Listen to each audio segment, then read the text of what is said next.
Okay. Good morning, everyone.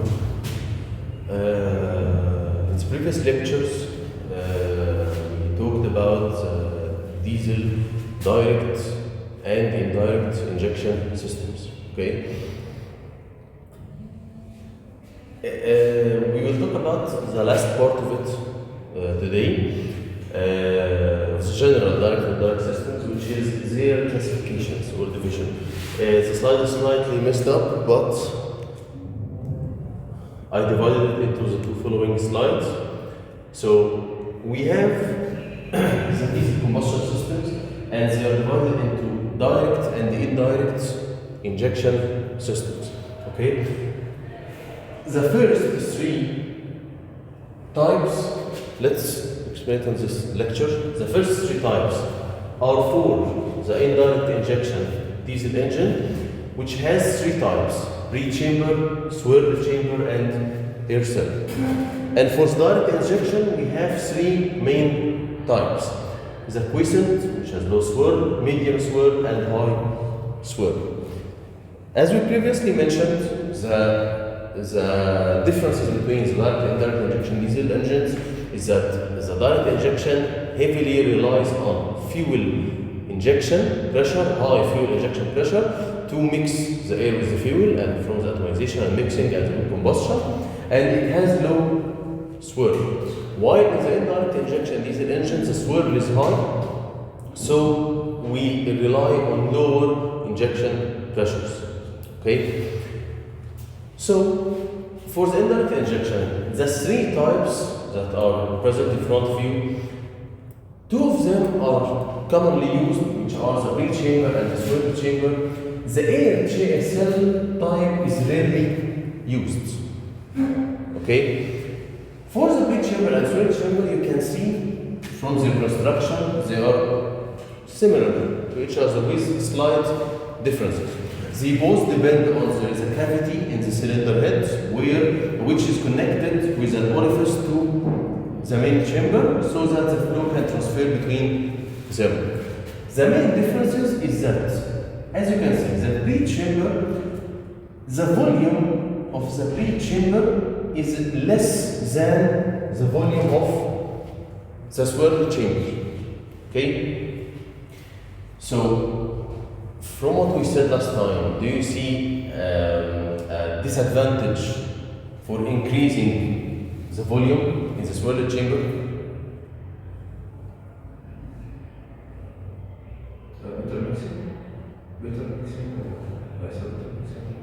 I said disadvantage. You can see from here that both the volume of the swirl chamber is larger than the breech chamber, and the orifice size is larger than the breech chamber. When you increase the swirl chamber size, it increases the cooling losses to the cylinder head, which lowers the efficiency. But increasing the orifice size reduces the throttling losses, which reduces the pressure losses. Okay, so both designs serve the same function. Okay, the swirl chamber has higher heating losses and lower throttling losses. Okay, and you can see from its construction that the injection direction in the breech chamber is almost guided to the center of the cylinder, while in the swirl chamber it's guided tangent to the cylinder, and its direction tangent to the cylinder enhances and increases the swirl more. Okay, because when the air comes out from the throttle, the throat here, it starts to swirl inside the main combustion chamber. Okay, and of course also you can see that as we increased the swirl chamber's size, we decreased the main combustion chamber size, because in the piston, check the piston in both sketches.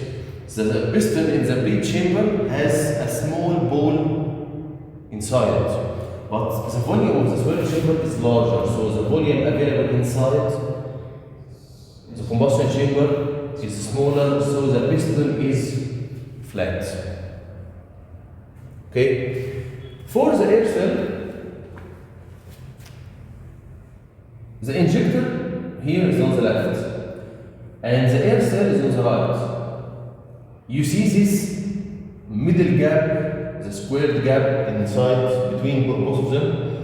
What happens? The injection of the fuel goes out of the injector straight horizontally into the air cell, with the air coming from the compression of the piston, okay, comes into the air cell, it passes by the minor air cell into the major air cell, where it mixes and starts combustion and returns back out into the combustion chamber, the main combustion chamber.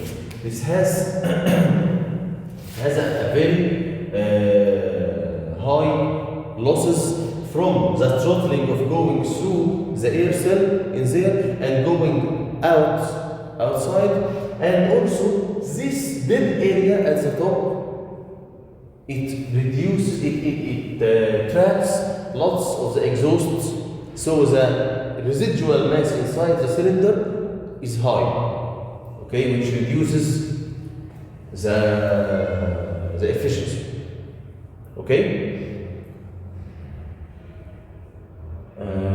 And of course, reducing the efficiency results in a very high fuel consumption. Okay? As for the direct injection, we have three main types: the quiescent, low swirl, and the medium swirl, and the high swirl, which is the M type. Okay? You can see it's M type because of the shape of the cross-sectional area of the piston. It's like an M. Okay? What are the differences between the three of them? From their names, it's the swirl level. Okay?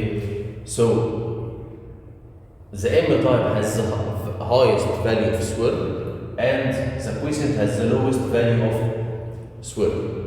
Okay? Of course, as swirl level increases, as we mentioned in the previous lecture, we can use higher compression ratios. Okay, so you can see that the highest compression ratios is for the M type, reaching 16 to 18, while the quiescent has 12 to 15 compression ratio. Okay, so in the low swirl type, of course, also we mentioned earlier, if we have low swirl, how do we compensate the low swirl to have a good mixing? It's with the injection of the fuel. As we mentioned in the previous lecture, we can use high pressure injection with multi-hole injection.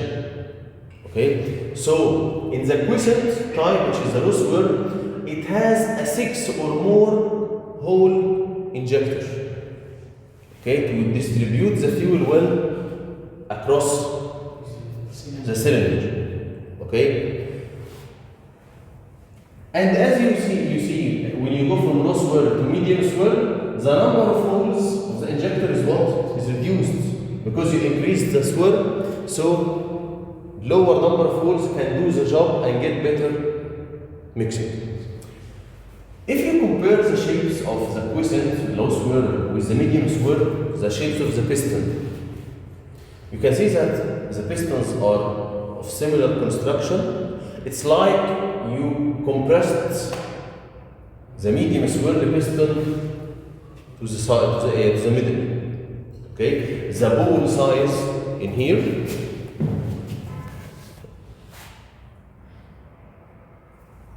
this ball size and this ball size, they are the same shape, but in the low swirl it's flat and has larger area and low depths. In the medium swirl it has higher depths and less area. Okay, so how by this design do we increase the swirl? You see the marked area with the red in the medium swirl type? You see that the area of the piston that lies on the top of the cylinder head is larger than the low swirl. Okay, so what does it do? When the piston is going up during the compression stroke, the air that is trapped in this red circled area, both on the left and right of course, gets squeezed between the piston surface and the cylinder head, which makes the air from both sides ejects with a fast jet.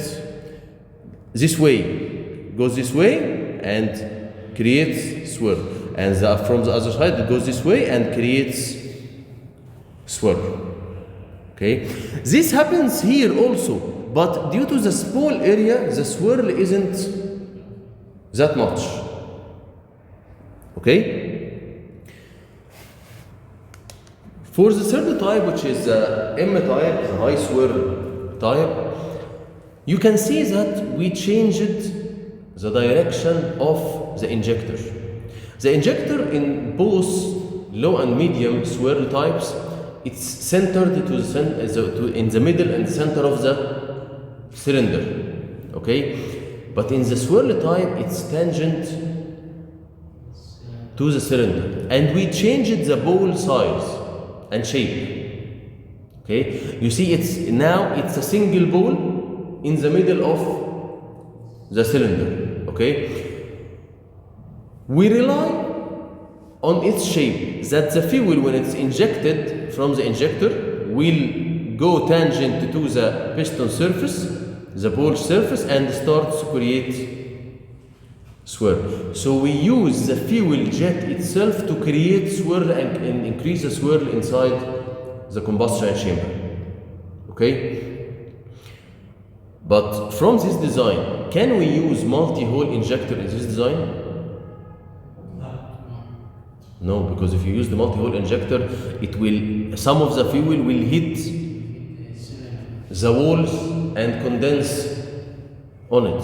So in this design, we have single hole injectors that can only be used.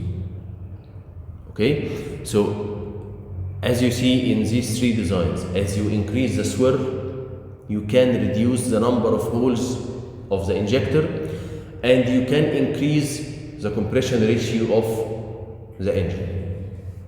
Okay. This slide shows a complete comparison between all 6 types. It's for your knowledge. Most of the information here we mentioned during the explanation, but the remaining items are for your knowledge.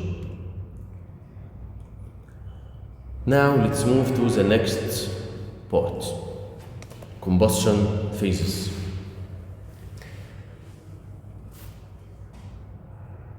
What happens to the fuel after injection? After injection, the fuel is injected, it's liquid, initially it's liquid. When it exits the nozzle,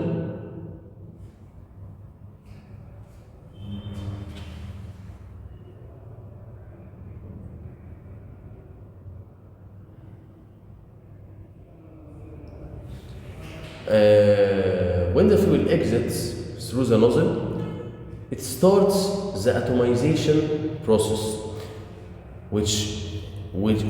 through which you create a spray of the liquid that is broken into very, very small and fine liquid droplets.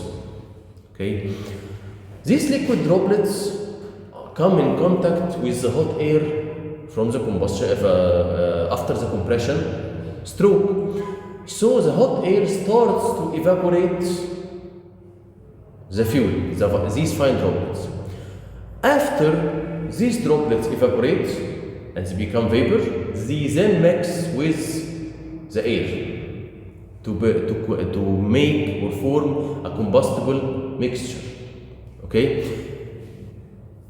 The mixing okay, of air and fuel, with the high temperature of the air starts the self-ignition. And after self-ignition, the combustion occurs. During the self-ignition phase, what happens to the vapor fuel? You know that diesel is hydrocarbon, okay? And it's a heavy hydrocarbon. And does the fuel ignite? Let's say the fuel has C17H36 or something like that, okay? When it combusts, does it combust in its initial form as the main fuel? No. Of course. It must be broken down into C's, carbon atoms, and hydrogen atoms. So the carbon atoms can combine with the oxygen to form CO2, and the hydrogen atoms can combine with oxygen to form H2O. So until the mixing occurs, all that's happening to the fuel is physical change. It's changed from liquid droplet to very fine droplet to vapor that mixes with air. After the mixing with air, with the hot air starts to chemically decompose the fuel. Okay? And as soon as free carbon and the hydrogen atoms are broken down from the hydrocarbon chain of the fuel, they start reacting with the oxygen and start the combustion and self-ignition and the combustion. Okay? So now we are going to discuss the combustion phases in diesel engine. You see this graph, which is the rate of heat release versus the crank angle. This is a very important graph, okay? Because it shows the heat release from during the engine cycle. You see that the crank angle starts from minus 20 degrees up to 30 degrees, and we can see that at approximately minus 12, the heat release curve increases. What do you understand from increasing the heat release curve? Means that combustion occurred and heat is being released from the fuel.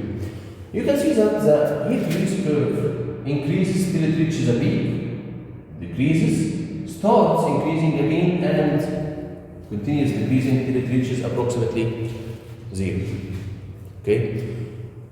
What happens during the injection, from the start of the injection till the end of the heat release curve?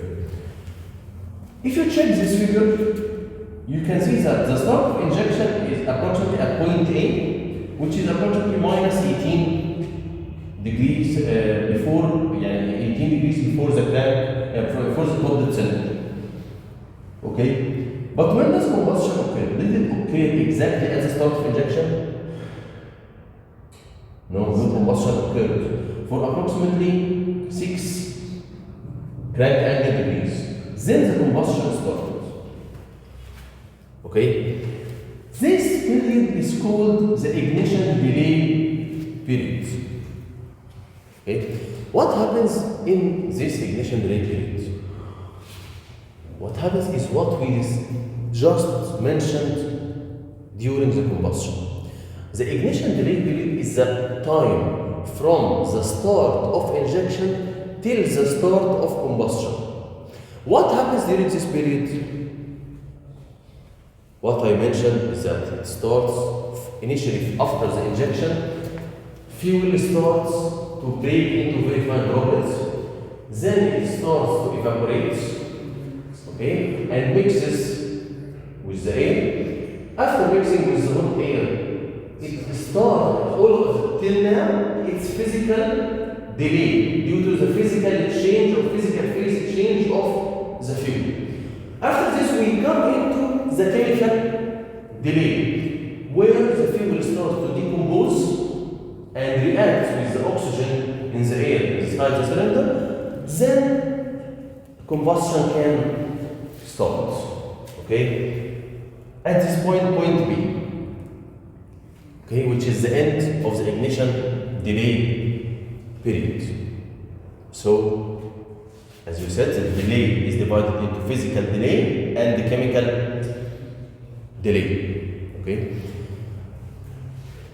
From what I just explained now, does chemical and physical delay, do they overlap or are they consecutive or what? Consecutive. Any other thoughts?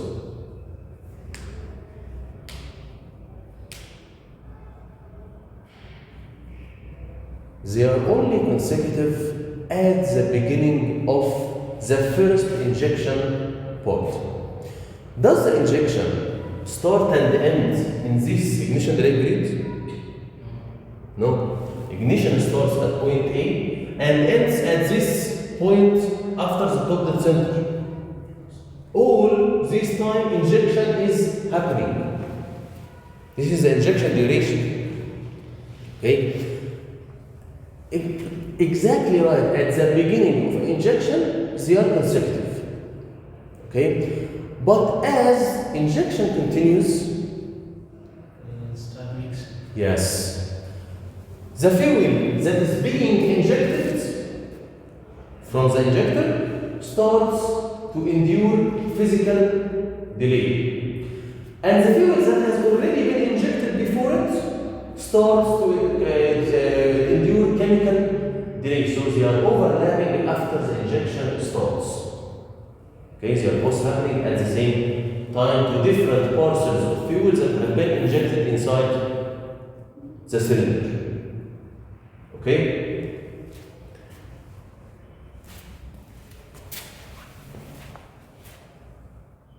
You see that at point B, which is the start of combustion, the curve reaches a very sudden peak. Why does it peak like that?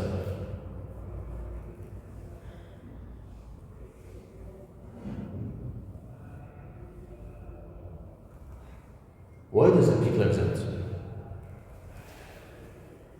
You see from point A to point B, what's happening?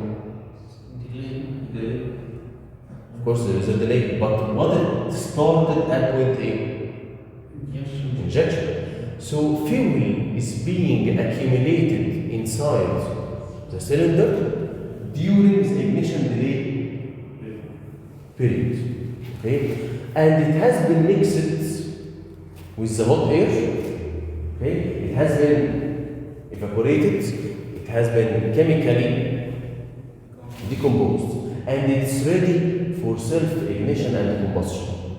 So as combustion starts, all this accumulated fuel inside the cylinder combusts at once. Pressure increases, of course, but this is the heat release curve, not the pressure curve. Okay? The heat is released very fast and it has a very high rate. Okay? But combustion injection is still occurring. Okay? So after this high rate, almost all the fuel inside, all accumulated fuel inside the combustion chamber has combusted, so the rate starts to decrease.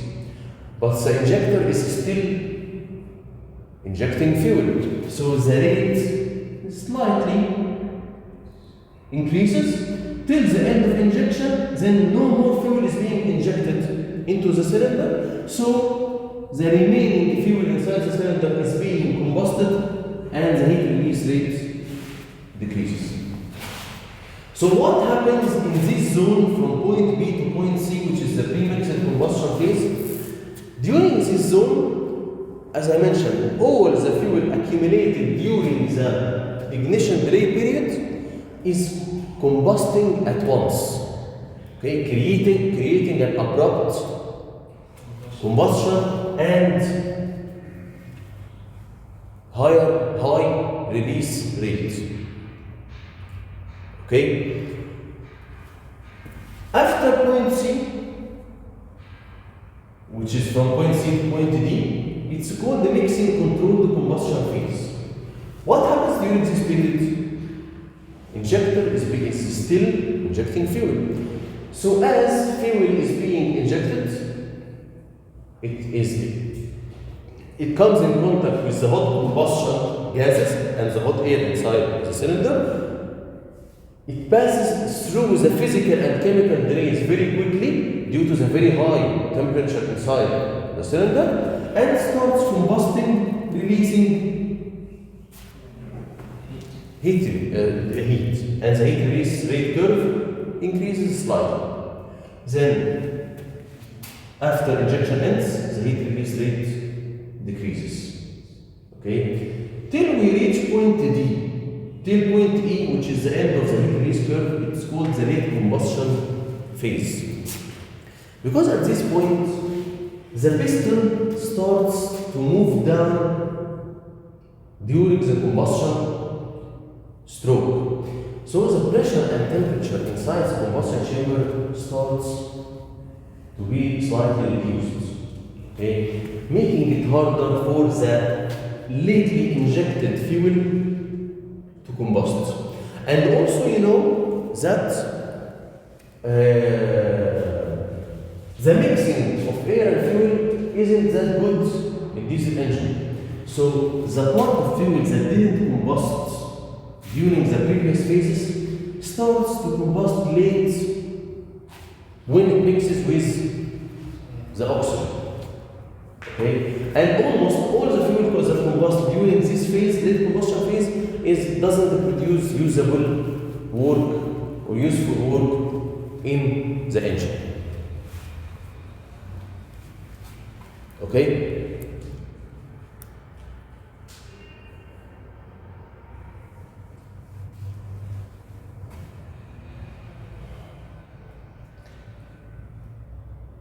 So, I have a question now. What happens if the ignition delay period is long?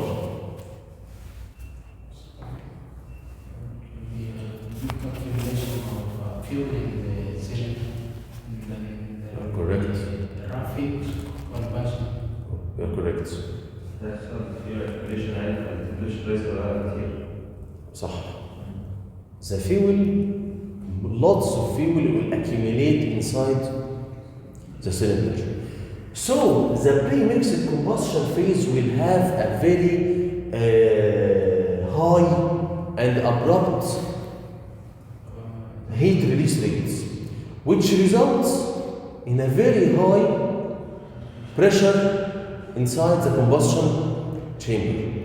This high pressure and the pressure waves that are generated make high noise, which is known as knocking.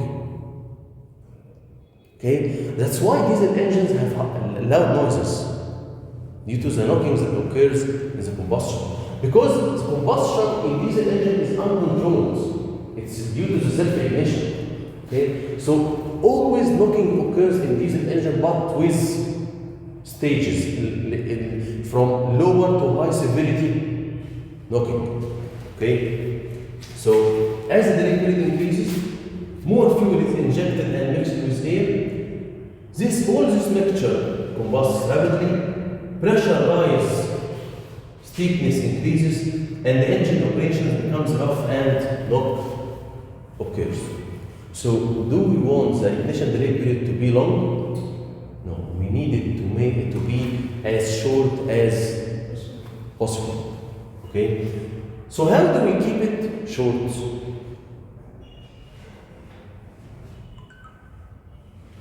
How do we keep it short?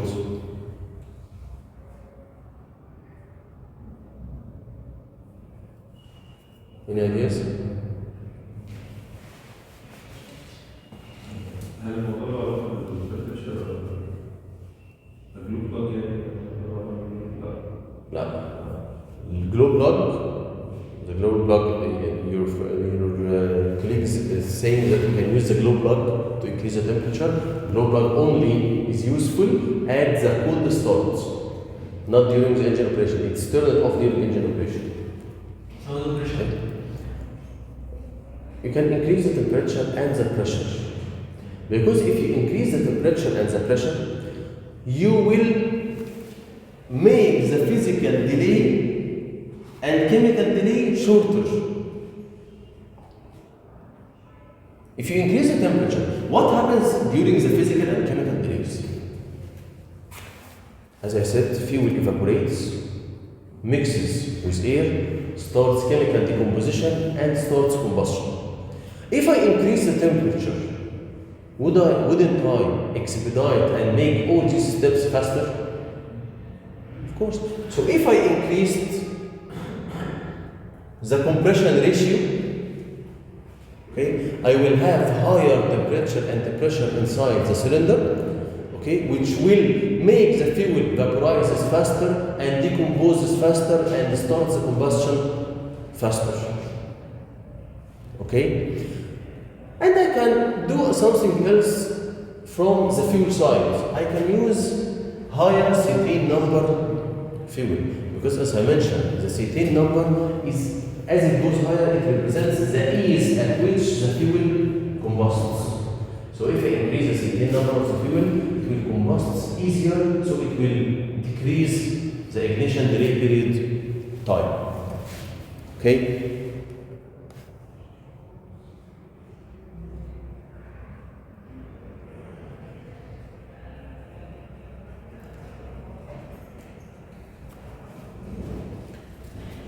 Let's check some factors that affect the ignition delay period.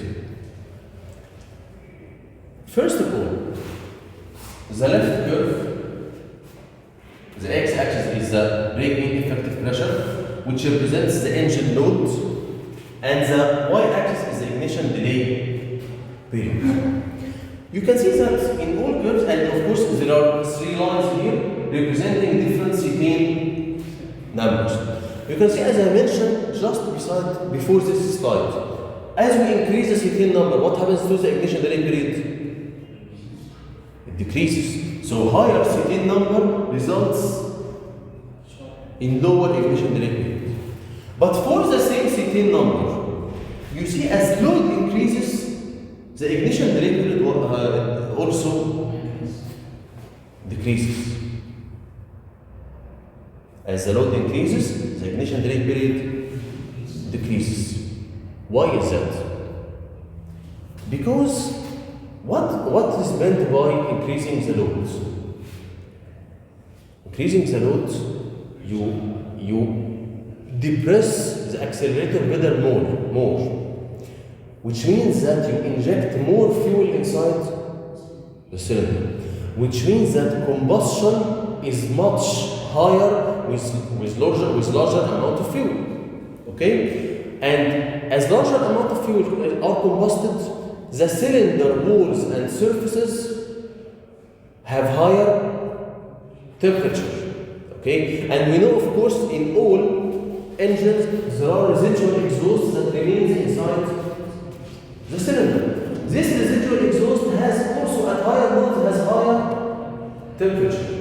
So when the fresh charge is being drawn into the engine, it comes in contact with the hot residual exhaust and comes in contact with the hot cylinder walls and piston. So during the intake stroke, there the temperature of the air increases, the initial temperature of the air increases, and during the compression, the temperature increases more, resulting in a higher air temperature at the end of the compression stroke. And higher temperature at the end of the compression stroke results in easier decomposition, physical and chemical decomposition of the fuel, thus reducing the ignition delay period. Okay?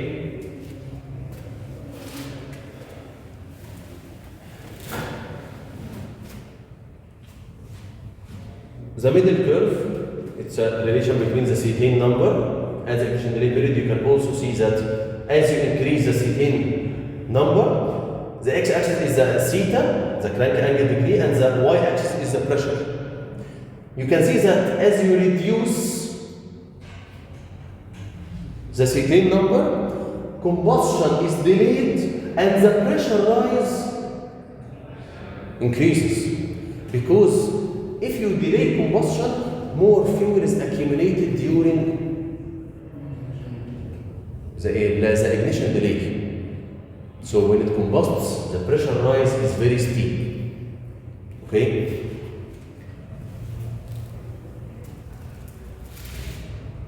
We can see that, of course, the temperature with the ignition delay, as pressure increases, the ignition delay period decreases. Okay? And of course, as temperature increases, also the delay period decreases.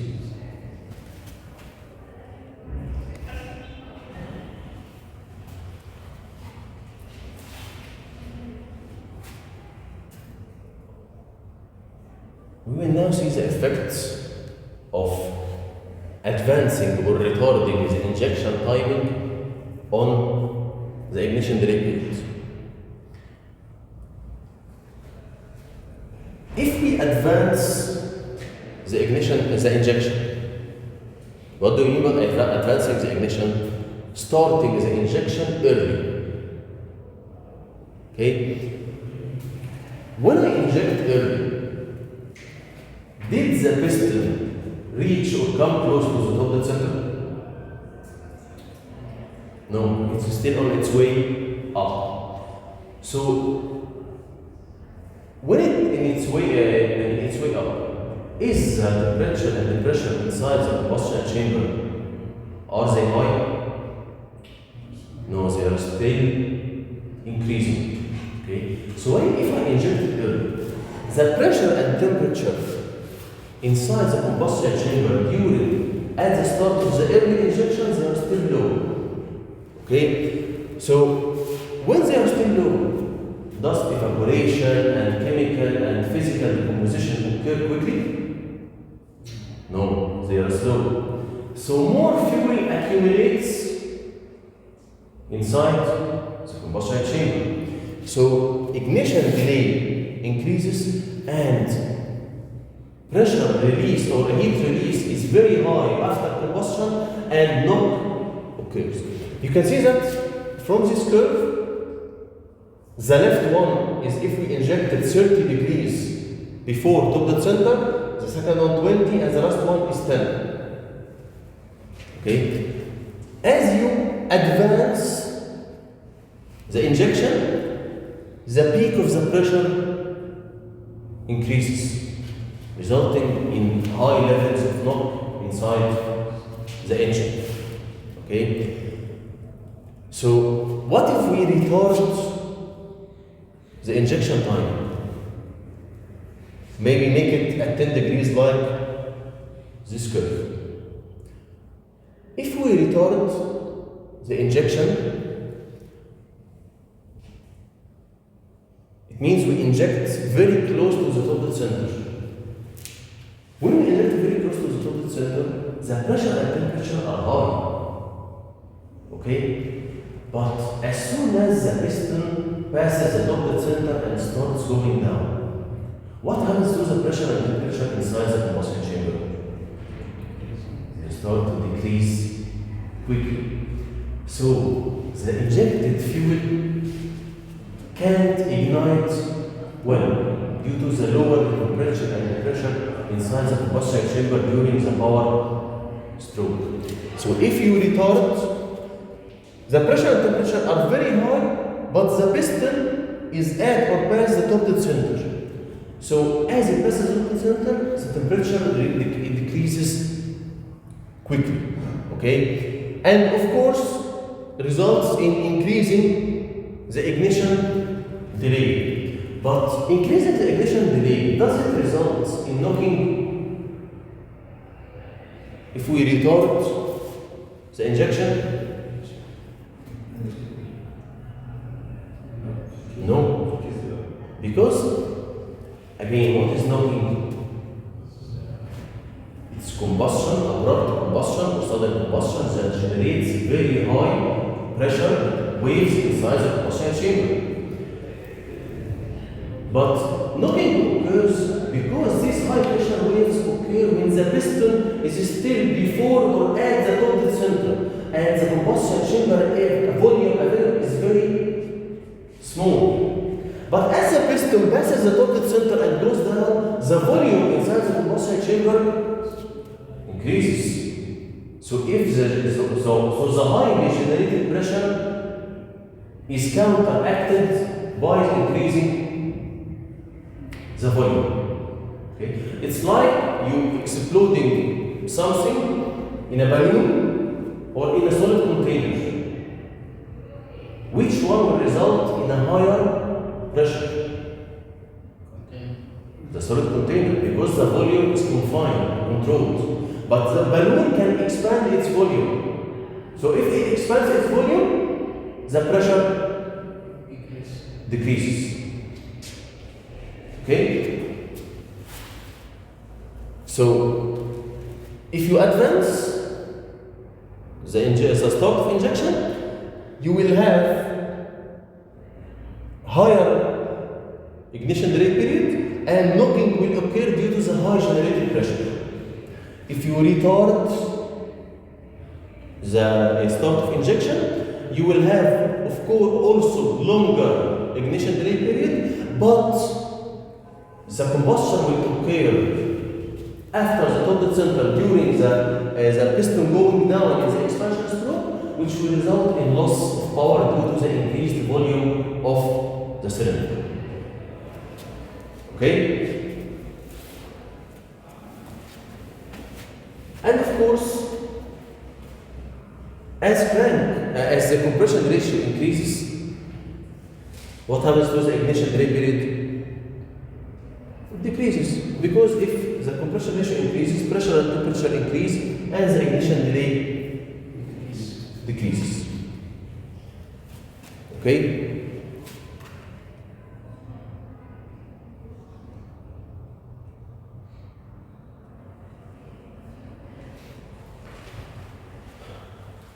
This is just an explanation for the knobs that we mentioned. If we have short ignition delay period, so combustion will start early, we will have a small accumulated fuel and smooth pressure rise as you see in curve A. There's a smooth pressure rise. Long ignition delay periods will result in large accumulated fuel and rough pressure rise. You see the pressure rise is higher than the previous curve.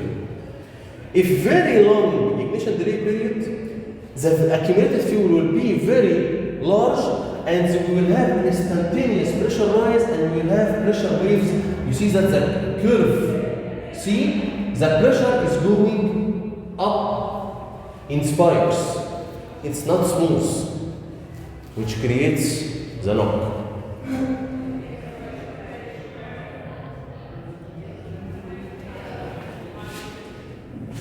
This is just a comparison between the knock in gasoline and diesel engine.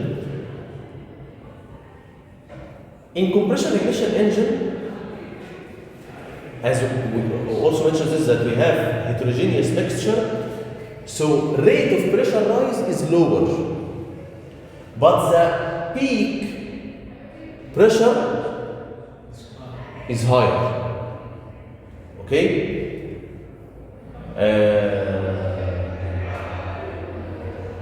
Okay, so in compression ignition engines, pressure rise rate is lower, but it has a higher peak pressure than SI engines. Okay, and knock in SI engine occurs in different way than compared to the compression ignition engine. In SI engine, it occurs for combustion, at the end gas, at the end of combustion. Okay, knock in gasoline engine is where there are two ignition spots inside the combustion chamber. The spark and another hot spot inside the combustion chamber. And the two combustion waves collide with each other.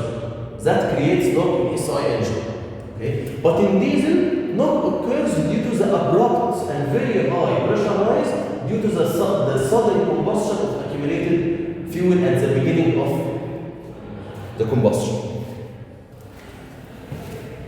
And you will see that all the factors that enhance or decrease the knock for diesel engine increase the knock for gasoline engine. Let's check it. The self-ignition temperature. We need it for SI engine to be high. Because do we need the fuel in SI engine to self-combust? No. We need it to combust when we just spark the fuel. But in diesel, we need it to be low so that it can be easily combusted due to the high temperature of the air inside the combustion chamber. The time delay. We want it to be long for SI engine because we want the combustion to occur only when the spark is ignited. Okay? And we need it to be short for the compression ignition engine to reduce the knocking. Compression ratio. We need it low for SI engine so that the temperature and the pressure at the end of the compression stroke aren't very high to start the self-ignition. But in diesel, we need it high. Inlet temperature and inlet pressure, we need them at the combustion chamber wall temperature. All these three, we need them low for gasoline and high for diesel. Engine RPM is high for SI engine and low for diesel engine because of many factors. Mainly, for compression ignition engine, we have higher pressures, so the piston and all the components are heavier, so we run them at lower speed. And also, the combustion in diesel occurs by self-ignition. So if the engine RPM is very high, the available time for the combustion is low, and we depend on the temperature only, the self-ignition only. But in gasoline, even if the time is short, we give the spark. Okay, so we can control the combustion, so we can run it at large speed. The cylinder size is small for the SI engine and large for diesel engine due to power requirements and other considerations. Okay? So again, all the factors that prevent the knock in SI engine, they increase the knock in compression ignition engines. We can control the knock by fuel additives and pilot injections. Fuel additives, they are additives that can increase the cetane numbers. Okay? But these components usually have nitrates and increase NOx emissions. As for the pilot injection, you mentioned that if we want to reduce the knock, we need the accumulated fuel during the ignition period to be low. So if we used multi-stage injection or pilot injection, we control that. How? At the start of injection, we will only open the injector to inject a very small amount of fuel. This small amount will endure the physical and chemical delay and starts combustion. So the ignition period will be low and the pressure rise will be controlled, okay? And the knock will be reduced. Then we continue the injection of the remainder amount of the fuel. When we continue the injection again, the temperature and the pressure inside the combustion chamber are high. So the delay for the newly injected fuel is very low and the combustion continues smoothly. Okay? We of course have alternative fuels for compression ignition engines. We can use biodiesel, which is mainly synthesized fuel from vegetable oil, used vegetable oil. The cooking oil and other, when we are using cooking oil for potatoes, chips, fish, and other food. The waste cooking oil can be converted by which is it's called a transesterification process. Okay, you convert the fatty acids, the fatty oils from the cooking oil. You can convert it to biodiesel, which is similar, not exactly diesel, but something close to diesel properties. Okay?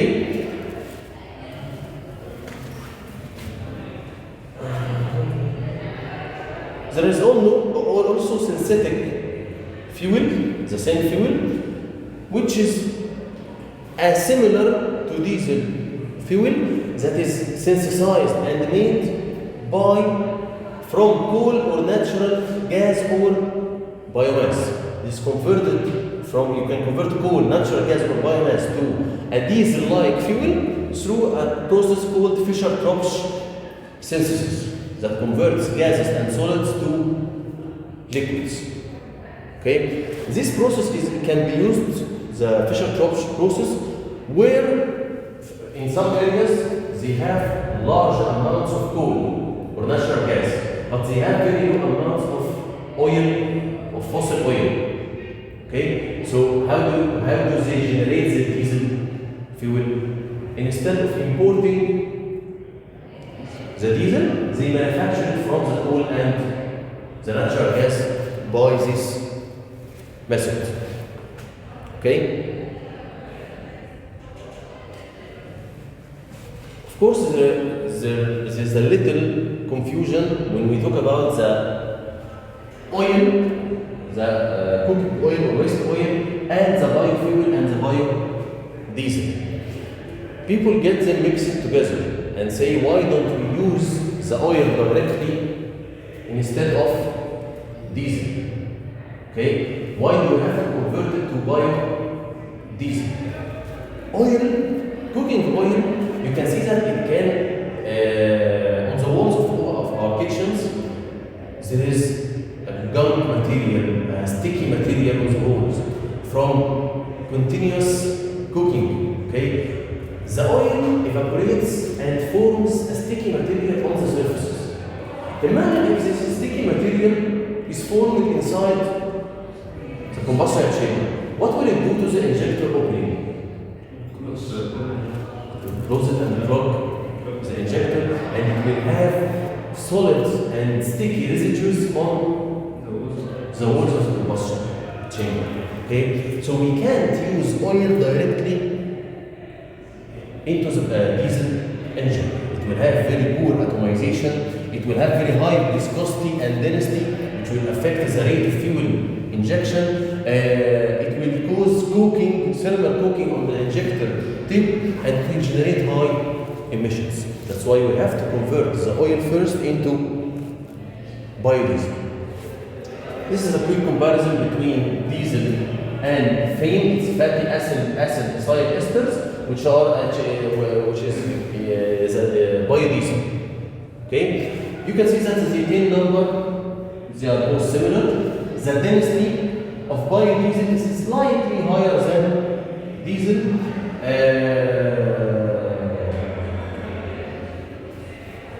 The viscosity, biodiesel is slightly also higher. The heating, lower heating value, biodiesel is slightly lower than diesel.